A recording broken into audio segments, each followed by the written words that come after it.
Do you feel, and I don't want to turn this into a conversation just about the FBI and stuff, or Kash Patel specifically, but do you think that he is going to, do you think that he actually will treat people in Congress that have likely broken the law? Do you think that there will be investigations, or do you think that he will be like, no, we shouldn't do that because they're in Congress? Like, well, I think if you look at his prior statements, you know, if you broke the law, you broke the law.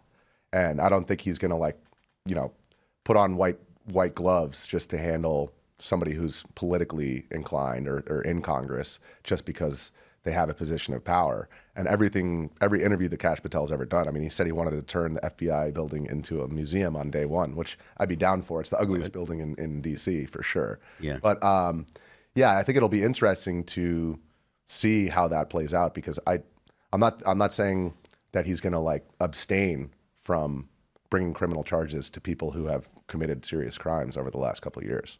And now that they're trying to hide everything, you know, and they're trying to, yeah. That was going to be my follow-up. Is it your sense that the reason that he got the resistance that he did is because the people that are actually in the Senate and in Congress are actually concerned about their own Yes, and once you get back into a corner is when you start making bad decisions. So I do think that there will be revelations over the next couple of years. I mean, his term is 10 years long, technically. We'll see what happens in the longer term.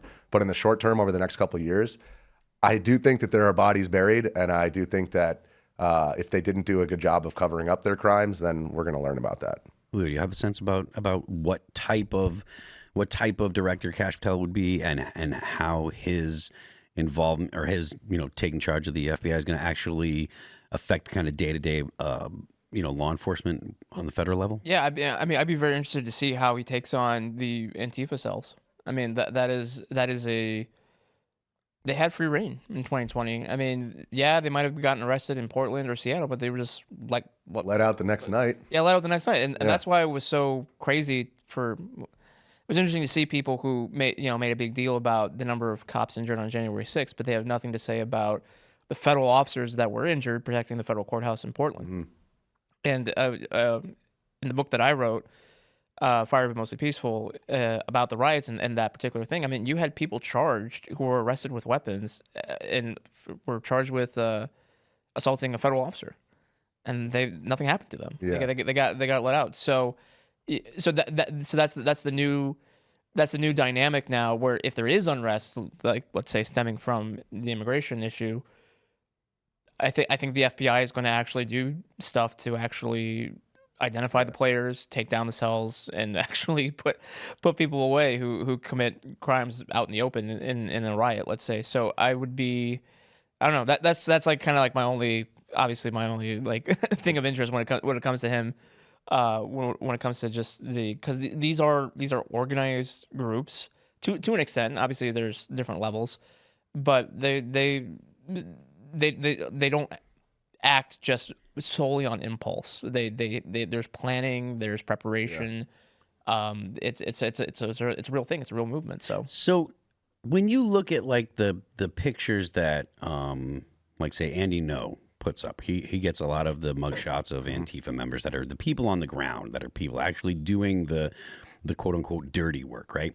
And it can't help but like, it looks like, you know, the Joker's henchmen. Central casting. It does look like they always look like they're, you know, they just got done booting up, and their eyes are, you know, that like if it was not a freeze frame, their eyes would be rolling around all the way.